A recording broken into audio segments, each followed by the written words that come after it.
Crying wolf is a risky strategy, even when the wolf is, quite demonstrably, at the door. People may still say you are imagining the wolf, or that it hasn't come for them, or that it's a friendly wolf, or that it will go away if we just ignore it. In calling his book on climate change The Uninhabitable Earth, and in approving a jacket blurb that opens, like the book itself, with "It is worse, much worse, than you think," and concludes that our planet will become, no ifs, ands or buts in the sentence, a living nightmare, American journalist David Wallace Wells may deter many readers. That would be most unfortunate, because this book should not be judged by its cover materials. It is not only a very accessible and compelling read, it is a much more nuanced and a much more hopeful vision than you might expect. On the phone, its author positively exudes dynamic, if highly qualified, optimism.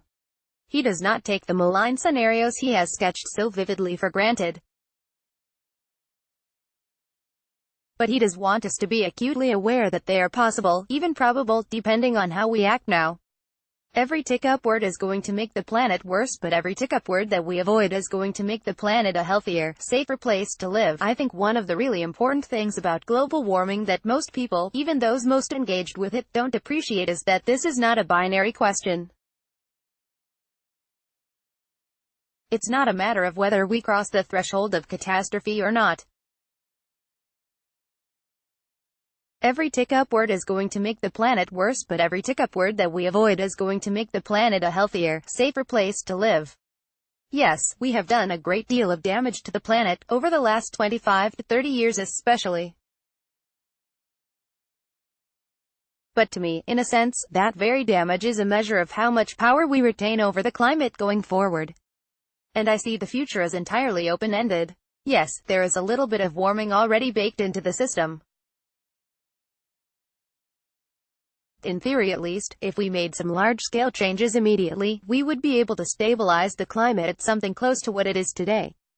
I don't think that's likely, though, because of all the political, social and cultural obstacles. But it is possible. So just how much further we get along the trajectory of hellishness will be entirely up to us. That said, he is brutally frank about just how hellish things may get, and how quickly, if we don't make changes very soon indeed. The slowness of climate change is a fairy tale, perhaps as pernicious as the one that says it isn't happening at all, he writes at the start of the book. Trajectory of hellishness, David Wallace Wells. Photograph, Brad Barkett, Getty. At the conclusion of our interview he says he has 4 takeaway messages: the speed, scope and severity of the crises, plus our ability to make a difference to how it develops. He thinks one of the key problems in communicating these issues in the affluent, industrialized world is our very human tendency to think that, if the problem is happening at all, it's happening someplace else. It's about sea level rise, but that's for Bangladesh to worry about. It's tough on polar bears and coral reefs, but in the last analysis we can do without them. It will make food production even harder in Africa, but our shelves will still be full. However, he believes that the plethora of extreme weather events in places such as California and Sweden are breaking down this complacency. It's also clear that the Intergovernmental Panel on Climate Change's recent report on the grim consequences of 1.5-degree warming, within the limits of the Paris Agreement, has woken a lot of people up. But few of us who have not dedicated real study time to climate change will be familiar with the range of impacts Wallace Wells portrays so graphically in the book. And even for those who have delved into these questions, there will still probably be shocks. What if, among the countless bacteria that benignly, and often beneficially, coexist with our bodies, just one metamorphosed into a deadly illness? Far-fetched. He cites the case of the saiga antelope in Asia, which lost almost 2/3 of its global population within days, in May 2015. The cause was a bacterium previously limited harmlessly to the animal's nostrils. It had suddenly proliferated into its bloodstream and organs, with lethal results. Climate change. Bangladesh is particularly vulnerable. photographed probe Al-Rashid light rocket via Getty. The best explanation for this change in behavior is the unprecedented levels of temperature and humidity the antelopes endured over those days, the highest ever recorded for the area. He's clear, both in his book and in our interview, that even the best science is very imperfect at predicting a precise future, or all of the particular consequences of particular actions. In the complex interlocked worlds of climate and biology, even the most rigorously checked hypothesis may be falsified by new evidence. So it will always be possible for skeptics to point to individual flaws in climate science. But he finds the total weight of evidence that things are rapidly getting worse incontrovertible. Since I started following climate stories, I can count the number of scientific papers published with encouraging news on my fingers. But the bad newspapers are in their thousands. That's a depressing ratio. He does not think that the unraveling of climate-friendly policies by the Trump administration is very significant in the great scheme of things. Most of the rest of the world accepts the evidence. And even in the U.S., recent polling shows a big drop in climate denial among Republicans. He points to the recent embrace of the Green New Deal by Democrats as another indication that the U.S. is passing a meaningful tipping point in responding to climate change. But we are passing it too slowly to avoid what used to be seen as the worst-case scenario, but now may be the best-case scenario, 2-degree warming. The big problem, he says, is that the rest of the world, having accepted the evidence, has still not been taking effective action.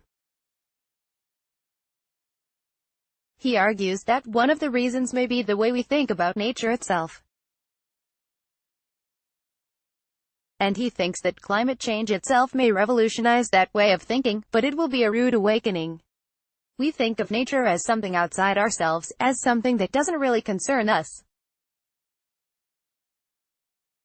But climate is showing us that nature is everywhere, and it's much greater than we are. It can overwhelm us if we don't get things right. We have all the tools we need today to stop it all: a carbon tax, a new approach to agricultural practices, and public investment in green energy and carbon capture. What is perhaps most surprising in the book is not the increasingly dystopian futures Wallace Wells spells out for us in detail, with each degree of warming.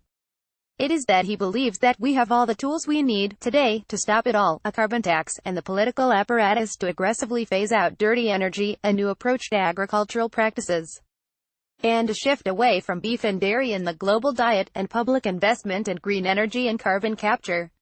The trick will be convincing enough people in enough countries to make these radical changes. And he believes that he is justified, given the urgency of the crisis, in using what he himself terms alarmism to galvanize this action. Some distinguished climate scientists, however, have criticized the rhetoric he used in his very widely read 2017 article in New York Magazine, where Wallace Wells is deputy editor, that forms the basis for the book. I think scientists, from their training, and in the U.S. from their encounters with climate deniers, have learned to be too tentative in their approach to talking about climate, he says. And there is a view from the social sciences that optimism and hope are better motivators than fear. But I myself was engaged with these issues by the fear they aroused in me. Fear is also a useful tool for change. Rachel Carson's book Silent Spring was widely denounced as alarmist when it came out, but it resulted in the banning of pesticides like DDT. Climate change is an enormous story, and we need every kind of storytelling to get the message across. The important thing is to tell it right, and tell it honestly. The Uninhabitable Earth, A Story of the Future is published by Alan Lane.